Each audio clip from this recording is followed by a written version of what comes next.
శ్రీ మహాగణాధిపతయే నమః, శ్రీమాత్రే నమః. మాచిరాజ్ భక్తి ప్రేక్షకులందరికీ నమస్కారం. ఆగస్టు 1వ తేదీ నుంచి ఆగస్టు 10వ తేదీ వరకు ఈ 10 రోజుల్లో మేషాది ద్వాదశ రాశులకి రాశి ఫలాలు ఏ విధంగా ఉండబోతున్నాయో, ఏ గ్రహాలు అనుకూలంగా ఉన్నాయో, ఏ గ్రహాలు వ్యతిరేకంగా ఉన్నాయో, అనుకూలించే గ్రహాల అనుకూలత పెరగటానికి, వ్యతిరేకించే గ్రహాల వ్యతిరేకత తగ్గటానికి ఎలాంటి పరిహారాలు చేసుకోవాలో, ఏ దేవీ దేవతల ఆలయ దర్శనం చేయాలో, ఏ మంత్రాలు చదువుకోవాలో, ఏ స్తోత్రాలు పఠించాలో, ఎలాంటి దానాలు ఇవ్వాలో, ద్వాదశ రాశుల వాళ్ళకి ఈ 10 రోజులు రాశి ఫలితాలు ఏ విధంగా ఉండబోతున్నాయో ఈ వీడియోలో మనం తెలుసుకుందాం. తదుపరి వృషభ రాశి. వృషభ రాశి వాళ్ళకి ఆగస్టు 1వ తేదీ నుంచి ఆగస్టు 10వ తేదీ మధ్యలో 10 రోజుల రాశి ఫలితాలు పరిశీలిస్తే, ప్రధానంగా 10 రోజుల రాశి ఫలితాలు చూసుకునేటప్పుడు మనం తీసుకోవాల్సిన 4 గ్రహాలు రవి, బుధుడు, కుజుడు, శుక్రుడు. ఈ 4 గ్రహాల్లో రవి 3వ స్థానంలో అనుకూలంగా ఉన్నాడు. సూర్యుడు ఫేవరబుల్ గా ఉన్నాడు కాబట్టి వృషభ రాశి వాళ్ళకి ఆఫీస్ అట్మాస్ఫియర్ అనుకూలంగా ఉంటుంది. బాస్ ఫేవరబుల్ గా ఉంటాడు, కొలీగ్స్ ఫేవరబుల్ గా ఉంటారు. మీ హార్డ్ వర్క్ కి రికగ్నైజేషన్ ఆఫీసులో కనిపిస్తుంది. కెరీర్ పరంగా గ్రోత్ ఉంటుంది. పాలిటిక్స్ లో అనుకూలత ఉంటుంది. అగ్రికల్చర్ ఫీల్డ్ లో లాభాలు వస్తాయి. తండ్రి వైపు బంధువుల సపోర్ట్ బాగా ఉంటుంది. అనారోగ్యాలు ఏమన్నా ఉన్నా అవన్నీ కూడా తొలగిపోతాయి.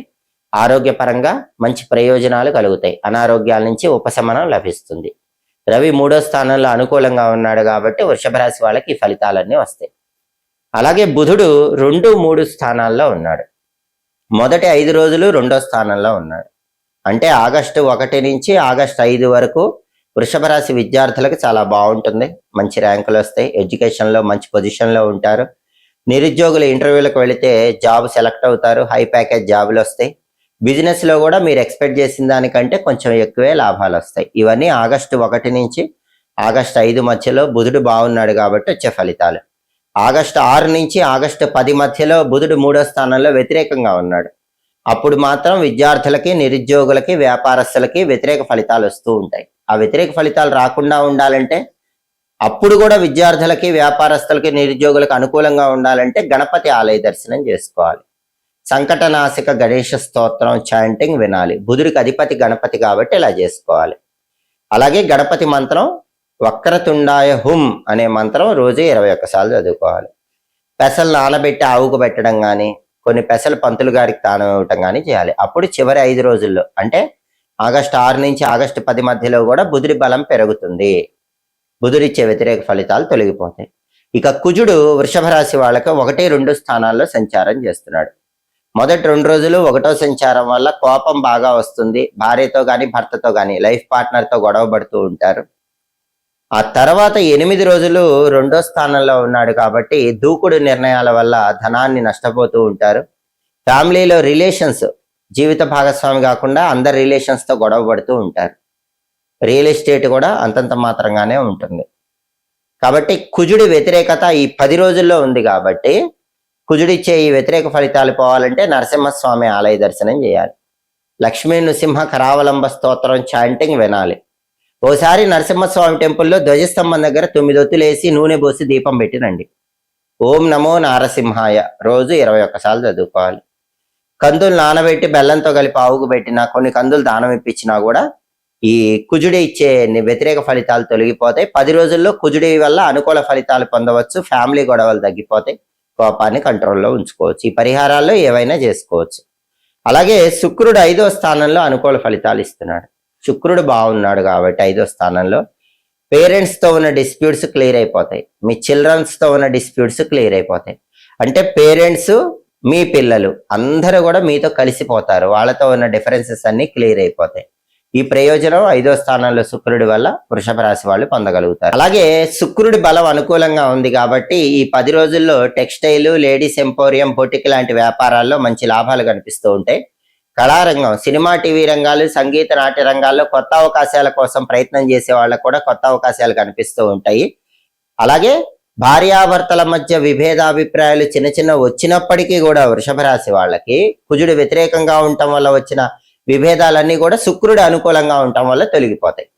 శుక్రుడి బలం అద్భుతంగా ఉంది కాబట్టి కుజుడిచ్చే వ్యతిరేక ఫలితాల నుంచి చాలా వరకు బయటపడవచ్చు. కాబట్టి వృషభ రాశి వాళ్ళు ఆగస్టు 1 నుంచి ఆగస్టు 10 మధ్యలో ఈ 10 రోజులు కూడా రవి, బుధుడు, కుజుడు, శుక్రుడు ఈ 4 గ్రహాల సంచారం బట్టి గ్రహాల వ్యతిరేకత ఉన్నప్పుడు పరిహారాలు చేసుకోవటం ద్వారా ఆ వ్యతిరేకత నుంచి బయటపడి సానుకూల ఫలితాలు పొందవచ్చు అంటారు. ఎవరైనా సోమవారము శనివారము బయటికి వెళ్ళేటప్పుడు తూర్పు వైపు ప్రయాణం చేయకూడదు. ఆదివారము శుక్రవారం పని మీద బయటికి వెళ్ళేటప్పుడు పడమర దిక్కు వైపు ప్రయాణం చేయకూడదు. మంగళవారం బుధవారం ఉత్తర దిక్కు వైపు ప్రయాణం చేయకూడదు. గురువారం దక్షిణం వైపు ప్రయాణం చేయకూడదు. చేస్తే పనులు తొందరగా జరగవని కాలామృతం అనే గ్రంథంలో చెప్పారు. మరి ఒకవేళ ఖచ్చితంగా ఆ దిక్కు వైపే ప్రయాణం చేయాల్సి వస్తే అప్పుడేం చేయాలి? కొన్ని పదార్థాలు తిని మనం పని మీద బయటికి వెళ్ళొచ్చు, ప్రయాణం చేసుకోవచ్చు. అప్పుడు దోషం ఉండదని కూడా కాలామృతం అనే గ్రంథంలో చెప్పారు. ఎప్పుడైనా వెళ్ళకూడని దిక్కు వైపు వెళ్ళకూడని రోజుల్లో ప్రయాణం చేయవలసి వస్తే ఆ రోజు ఆదివారం అయితే నెయ్యితో చేసిన పదార్థం ఏదైనా తిని వెళ్ళాలి, లేదా 2 నెయ్యి చుక్కలు నోట్లో వేసుకొని వెళ్ళాలి. సోమవారం అయితే కొంచెం పాలు తాగి వెళ్ళాలి. మంగళవారం బెల్లం ముక్క తిని వెళ్ళాలి. బుధవారం నువ్వులు నోట్లో వేసుకుని వెళ్ళాలి. గురువారం పెరుగు తిని వెళ్ళాలి. శుక్రవారం గోధుమలు తిని వెళ్ళాలి. శనివారం మినుములు కొన్ని నోట్లో వేసుకొని లేదా మినపప్పుతో చేసిన పదార్థాలు తిని వెళ్ళాలి. ఇట్లా వారాన్ని బట్టి ఆ పదార్థం తిని గనక మనం పని మీద బయటికి వెళితే వారసూల దోషం ఉండదు. అంటే ఫలానా వారం ఫలానా దిక్కుకు ప్రయాణం చెయ్యకూడదు అని ఉన్నప్పటికీ ఆ దిక్కు వైపు వెళ్ళినా ఎలాంటి ఇబ్బందులు ఉండవు. అలాగే కొన్ని సమయాలు కూడా జ్యోతిష శాస్త్రంలో చెప్పారు. అవి చాలా అద్భుతమైన సమయాలు. అసలు కష్టసాధ్యమైన పని కూడా బ్రహ్మాండంగా సక్సెస్ అవ్వాలంటే ఆ సమయాల్లో బయటికి వెళ్ళాలి. వాటిలో మొట్టమొదటిది గోధూళి ముహూర్తం. గోధూళి ముహూర్తం అంటే ఏంటంటే సూర్యాస్తమయం సమయంలో ఆవులన్నీ ఇంటికి తిరిగి వచ్చేటటువంటి సమయాన్ని గోధూళి ముహూర్తం అంటారు. సరిగ్గా ఈ టైం ఎప్పుడు ఉంటుందంటే మీరు ప్రతిరోజు పంచాంగం చూసుకుంటే సూర్యోదయం సూర్యాస్తమయం అని ఉంటాయి. సూర్యాస్తమయానికి 12 నిమిషాల ముందు మొదలయ్యి సూర్యాస్తమయం తర్వాత 12 నిమిషాల పాటు కొనసాగే కాలాన్ని గోధూళి ముహూర్తం అంటారు. అంటే కరెక్ట్ గా సూర్యాస్తమయం ఏ టైంకి అవుతుందో ఏ రోజైనా సరే ఆ టైంకి ముందు 12 నిమిషాలు, ఆ టైంకి తర్వాత 12 నిమిషాలు, మొత్తం కలిపితే 24 నిమిషాలు. ఈ టైంని గోధూళి ముహూర్తం అంటారు. ఈ గోధూళి ముహూర్తంలో మీరు పని మీద బయటికి వెళితే మీ ప్రయాణాలు బ్రహ్మాండంగా అవుతాయి, మీ పనుల్లో కార్యసిద్ధి ఏర్పడుతుంది. అలాగే ఇంకొక అద్భుతమైన ముహూర్తం గురించి కూడా మనకి కాలామృతం అనే గ్రంథంలో చెప్పారు. అదే అభిజిత్ ముహూర్తము. అభిజిత్ ముహూర్తం అనేది ప్రతిరోజు మధ్యాహ్నం టైంలో ఉంటుంది. సరిగ్గా మధ్యాహ్నం స్టార్ట్ అవ్వటానికి 24 నిమిషాల ముందు మొదలవుతుంది. మధ్యాహ్నం స్టార్ట్ అయిన తర్వాత 24 నిమిషాలు కొనసాగుతుంది. అంటే మధ్యాహ్నానికి ముందు 24 నిమిషాలు, మధ్యాహ్నానికి తర్వాత 24 నిమిషాలు, మొత్తం 48 నిమిషాల కాలాన్ని అభిజిత్ కాలము అంటారు, అభిజిత్ ముహూర్తం అంటారు. ఈ టైంలో పని మీద బయటికి వెళ్ళినా బ్రహ్మాండంగా విజయం లభిస్తుంది. కాబట్టి గోధూళి ముహూర్తంలో కానీ అభిజిత్ ముహూర్తంలో కానీ పని మీద బయటికి వెళ్ళండి. అలాగే ఒక్కొక్కసారి ప్రయాణాలు అస్సలు చేయకూడని తిథులు ఉంటాయి. అష్టమి నవములు కష్టపు దినములు అంటారు. ఆ రోజుల్లో సహజంగా అందరూ ప్రయాణాలు చేయరు, పని మీద వెళ్ళరు. అంటే యోగం బాగుంటే మళ్ళీ ప్రయాణం చేయొచ్చు, అది వేరే విషయం. కానీ సహజంగా వెళ్ళరు. యోగం బాగున్నప్పుడు వెళ్ళినా దోషం ఉండదు. ఒకవేళ యోగం కూడా బాగోకపోతే అష్టమి నవమి వస్తే చాలా మంది ప్రయాణం చేయరు. అలాగే ద్వాదశి దగ్ధం అంటారు, ద్వాదశి రోజు కూడా చాలా మంది ప్రయాణం చేయరు. అలా చేయకూడని రోజుల్లో ప్రయాణం చేయాల్సి వచ్చినప్పుడు ఏం చేయాలంటే మనకు జ్యోతిష శాస్త్రంలో నిర్గమనము అని ఒక విధి విధానం చెప్పారు.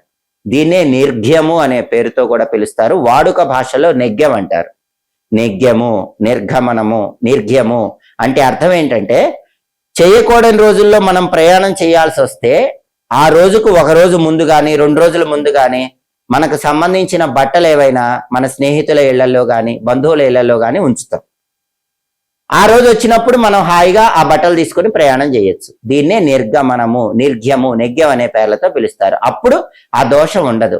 అందుకే చాలా మంది ముందే స్నేహితుల ఇళ్లలో కానీ బంధువుల ఇళ్లలో కానీ ప్రయాణం చేయటానికి ముందే బట్టలు పెట్టి వచ్చేస్తూ ఉంటారు. దీన్నే నెగ్యం పెట్టడం అంటారు. అయితే అలా వేరే వాళ్ళ ఇళ్లలో బట్టలు పెడితే మనం ఆ రోజే ప్రయాణం ప్రారంభించినట్టు అయిపోతుందని జ్యోతిష శాస్త్రంలో చెప్పారు. కానీ అలా ఇంకొకళ్ళ ఇళ్లలో మనకు సంబంధించిన బట్టలు పెట్టిన తర్వాత 3 రాత్రులు పూర్తయ్యేలోపు మనం ప్రయాణం చేయాలి. అప్పుడే ఈ నెగ్గం అనేది పనిచేస్తుంది.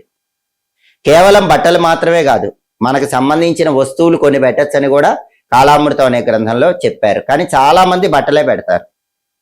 ఆ వస్తువులు ఏంటంటే గొడుగు పెట్టుకోవచ్చు. మన గొడుగు తీసుకెళ్లి వాళ్ళ ఇంట్లో ఉంచినా కూడా మనం ప్రయాణం ప్రారంభించినట్టే అవుతుంది. మన ఇంట్లో బియ్యం కొన్ని తీసుకెళ్లి వాళ్ళ ఇంట్లో ఉంచినా కూడా మనం ప్రయాణం ప్రారంభించినట్లే అవుతుంది. కాబట్టి ఎవరైనా సరే పని మీద బయటకు వెళ్ళేటప్పుడు, ప్రయాణాలు చేసేటప్పుడు ఇలా గోధూళి ముహూర్తము, అలాగే అభిజిత్ ముహూర్తం చూసుకోండి. ఇలా నెగ్గెం పెట్టండి. అంటే చేయకూడని రోజులో ప్రయాణం చేయాల్సి వచ్చినప్పుడు ఆ రోజుకు ఒక 2 రోజుల ముందు లేదా ఒక రోజు ముందు మీ బట్టలు కానీ, గొడుగు కానీ, బియ్యం కానీ మీకు తెలిసిన వాళ్ళ ఇళ్లలో ఉంచండి. ఏ రోజు ప్రయాణం చేయాలో ఆ రోజు ప్రయాణం చేసినా మీరు ముందే ప్రయాణం చేసి వెళ్ళినట్టు అవుతుంది. అప్పుడు మీ పనులు సులభంగా పూర్తి చేసుకోవచ్చు. ఎప్పటికప్పుడు జ్యోతిష శాస్త్ర పరంగా గ్రహాల సంచారంలో వచ్చే మార్పులు తెలుసుకోవాలన్నా, దినఫలాలు తెలుసుకోవాలన్నా, 10 రోజుల ఫలితాలు తెలుసుకోవాలన్నా, మాస ఫలితాలు తెలుసుకోవాలన్నా మాచిరాజ భక్తి ఛానల్ తప్పకుండా చూడండి. మా వీడియోస్ మీకు నచ్చినట్లయితే మా ఛానల్ లైక్ చేయండి, కామెంట్ చేయండి. మా ఛానల్ వీడియోస్ 10 మంది మిత్రులకు షేర్ చేయండి. మా ఛానల్ సబ్స్క్రైబ్ చేసుకోండి. పక్కన ఉన్న బెల్ సింబల్ నొక్కటం మాత్రం మర్చిపోకండి. సర్వే జనాః సుఖినో భవంతు. స్వస్తి.